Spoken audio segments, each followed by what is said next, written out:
A lot of mystery shows hold on to their mysteries too tightly. They hold their cards to their chest until literally the last episode, and there's just not enough revelations in the early sections of the story to keep viewers' interest, which is not at all the case with the Alienist Angel of Darkness. In fact, I'm quite stunned at how quickly things have escalated.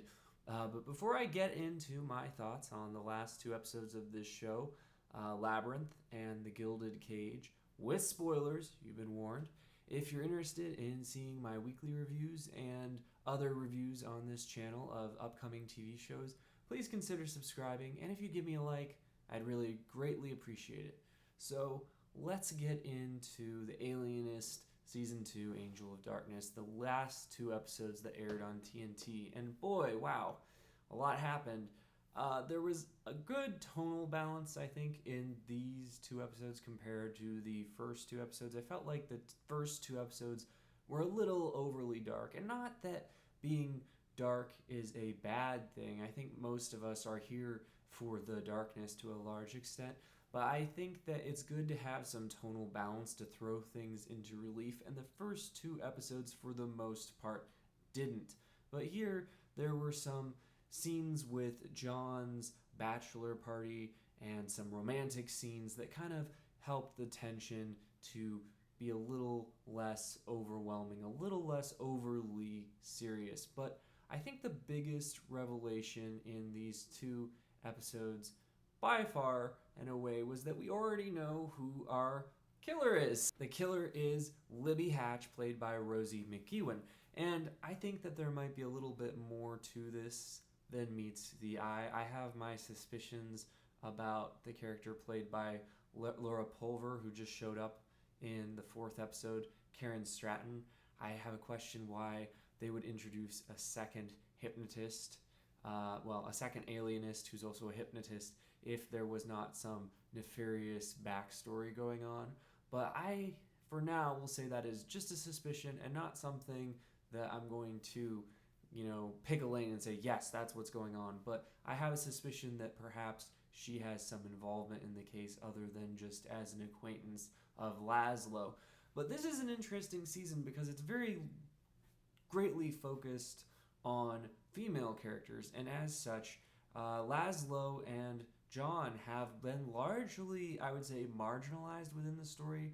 They've kind of been pushed to the side, and it's focused a lot more on Sarah as she investigates these kidnappings of babies and the fate of the women within this hospital run by Dr. Marcoux.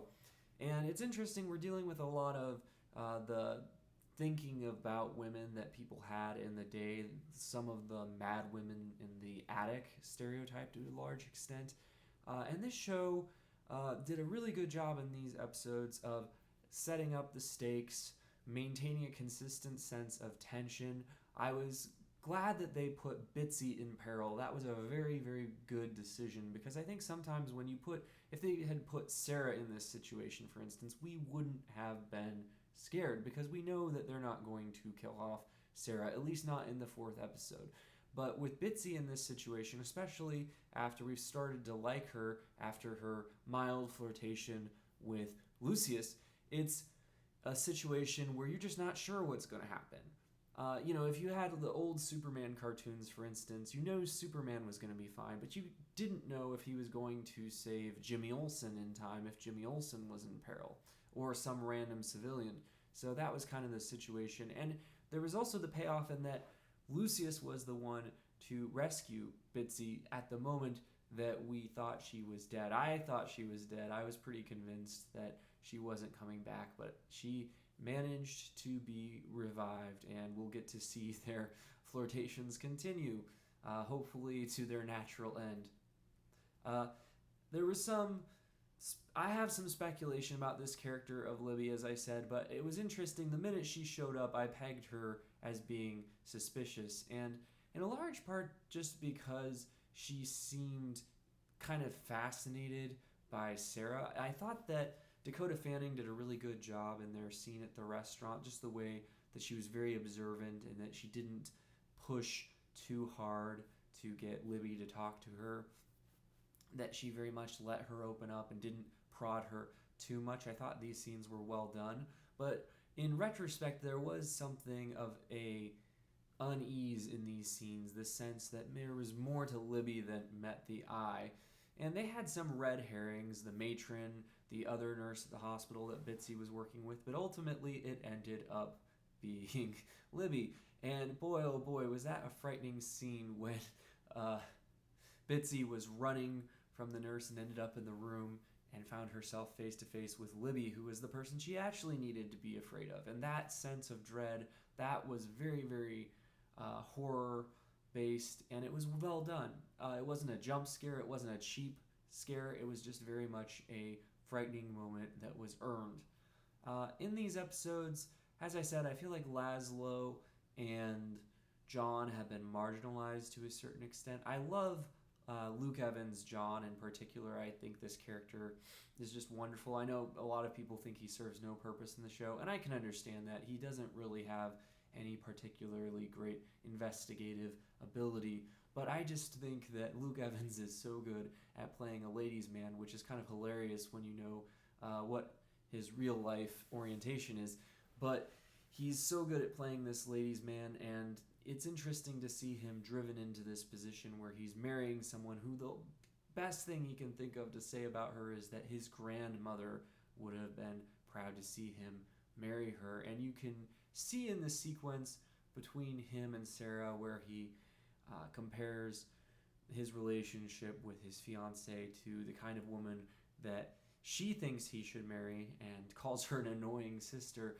You see this, I wouldn't call it chemistry per se. I think that chemistry is overrated, though. I think what you do see is the partnership, the ability of these two characters to understand and sympathize and possibly grow together. And as I said in a comment to another person who had commented on my previous video for this series, I really do think they're going to end up together before this season is over, but we shall see.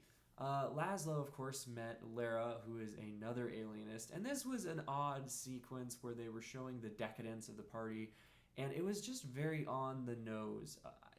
Everyone knows about Marie Antoinette. Everyone knows about the quote, "let them eat cake." So for them to drag this scene on for so long and have him delivering very on-the-nose dialogue about the decadence and his reaction to it, all they needed to do was show him watching them eating the cake and have him have a facial expression, and it would have been really obvious to us what the point of the scene was. So the decision to have the voiceover and for him to be talking about them and how it exemplifies their decadence seemed to me to be an unnecessary bit of writing, overwritten, I would say. But I am intrigued by Laura Palmer. I really like her as an actress, particularly in Sherlock. I know a lot of people didn't like that episode of Sherlock, but I actually thought she was fantastic. And in Da Vinci's Demons, another show where she was very good. Here, I don't, like I said, I have suspicions about her character because I don't see the point of having another alienist if she's just going to be on the side of the angels. So I kind of suspect she has an ulterior motive. I liked how they contrasted the bachelor party with all the people and him being given the car and William Randolph Hearst's speech about John with the speech that Laszlo gave about John, and there's the quiet companionship that they had with the friends at the bar. I felt like that was a great contrast. Not very subtle, but I thought it was a really good way of showing that John is perhaps making a mistake by moving so quickly to marry this woman. So overall, two very, very strong episodes. I think much stronger than the first two episodes. I would say the fourth episode was by far the strongest episode of this season yet. And overall, I would say this is a stronger season than season one, even though it may be a little bit more heavy-handed with some of the themes to do with women and the oppression of women in this late 19th century. So those are my thoughts, but let me know what you thought in the comments. If you're interested in seeing more videos like this one, please consider subscribing, and as always, you can watch more videos right now.